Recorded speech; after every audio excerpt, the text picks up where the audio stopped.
Well, finally getting to additional thoughts for You Know What I'm Saying by Danny Brown. Because of the holidays and spending a lot of time with Quaranta and all this other stuff, I'm just now getting to it. So I apologize for the delay. It's been about 2 weeks.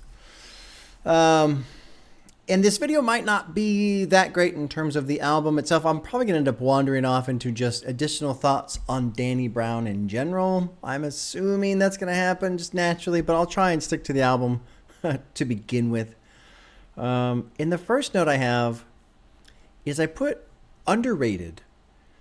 And I don't necessarily like using that term. I'm not a huge fan of underrated, overrated. Mostly because when I hear people say that, the first thing that goes through my mind is, how are we qualifying this statement?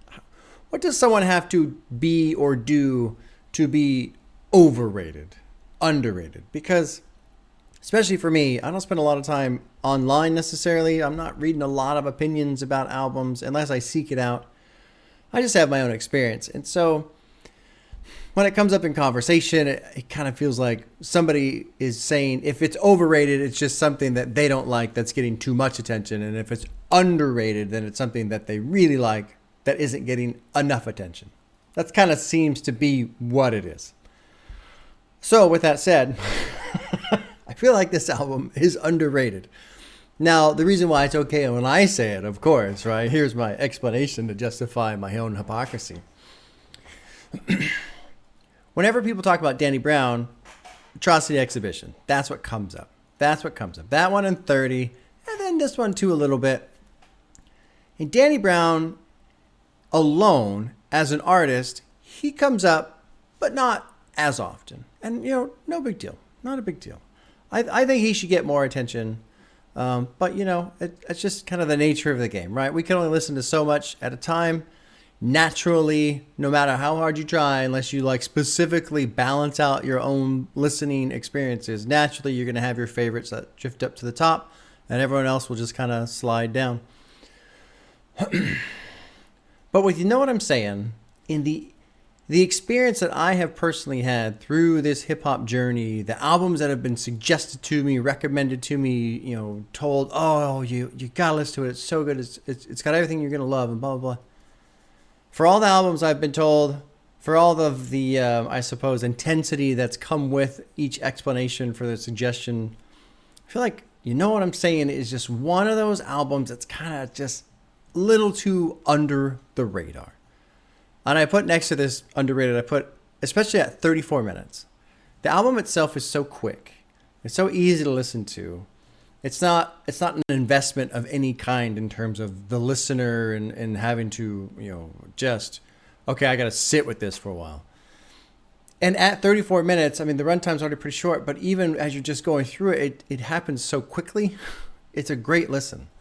And so I do feel like this album specifically, because it's been so rarely mentioned to me, it's kind of underrated. And I think Danny, I don't want to dive into the whole underrated category, but listening to Danny, listening to this album, Quaranta, what he's done from 30 through Atrocity Exhibition through this one to Quaranta as well, Danny's pretty incredible, in my opinion.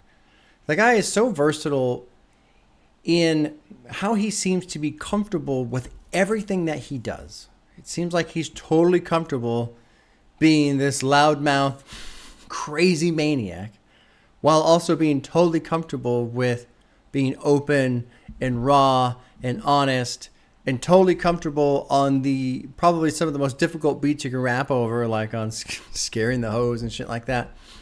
And then totally fine with just calm, chill, clean production. Like, the guy does it all. And he does it really well.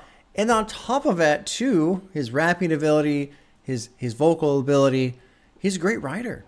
Great writer. And in that, he can write some of the silliest, funniest things you've ever heard. Like that one, Dirty Laundry, fucked a stripper for some change. Actual change. Dimes, nickels, pennies. Actual change. Every time that line comes through, I just start busting up, man. It's fucking hilarious. And he's got tons of one-liners across His whole catalog. It's so fun to listen to. But then he'll turn around and do... So my favorite track off of the album is Shine.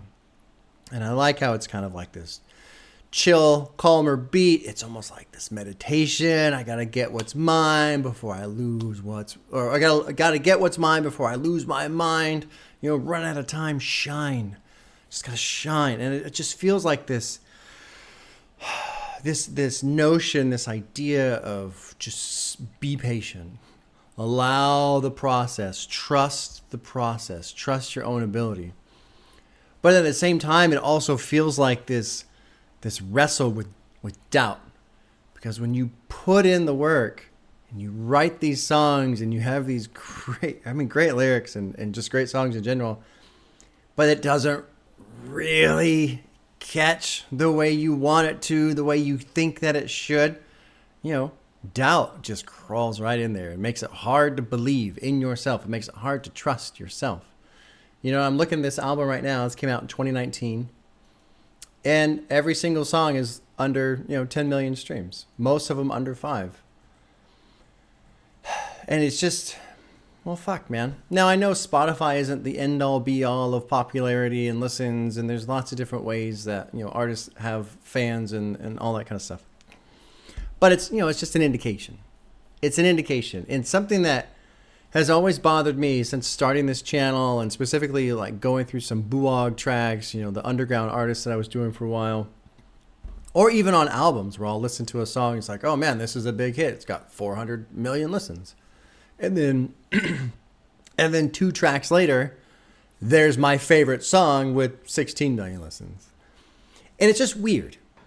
And it doesn't necessarily mean anything, but it's an experience I've consistently had with my experience with music. So often in high school, listening to the radio, and it's like, why are they playing this song? This song's... I just bought the CD. I've been listening to it for 2 weeks, and track 9 is way, way better than this. And I know the record companies have, a say in that, and it is what it is. But it is strange how sometimes these gems of either songs, albums, artists kind of go under the radar, and then other people who, they're good, they're fine. It seems like they blow up, and it's hard to explain why, man. Hard to explain why. Kind of went off on a tangent there. I don't even remember where the hell I was. What else do I got here for my notes? Let's see. Peggy, JPEG Mafia, killing it with the beat on 3 Tiers. That's a great, great song. I love the beat on that one. Shine's still my favorite, but the beat on 3 Tiers is fantastic. You know what I'm saying? The title track, I love that one too. Danny just kind of going through all these essentially random elements of life and kind of just this idea of, you know what I'm saying? It feels like more of him saying, hey, that's life. That's life. That's life. We just got to deal with it. It's part of it. You just got to keep going. And it's neat that in a 34-minute song or 34-minute album, he can kind of wrap in on the first one, Change Up theme song. I mean, oh God, the whole album is so good. The only one I don't have a heart next to is Negro Spiritual.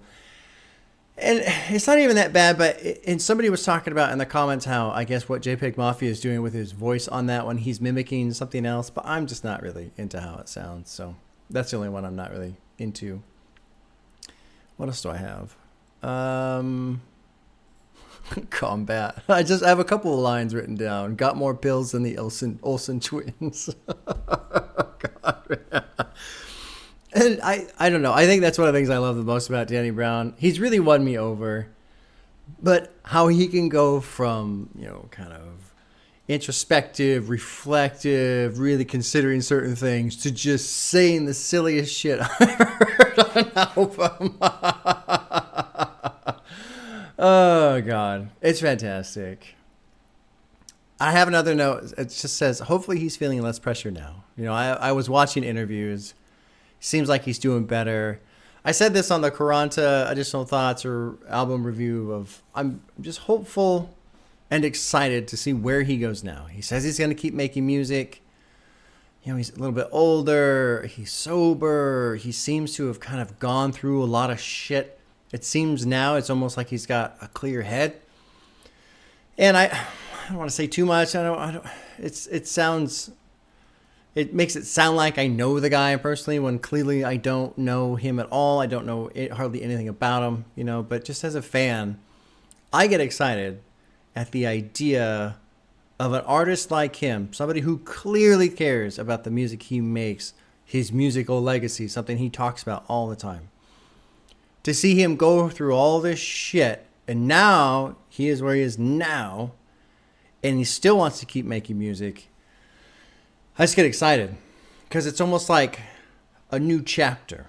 And what is this guy going to do from here on? Because I feel like he could do anything. He has the ability to do anything.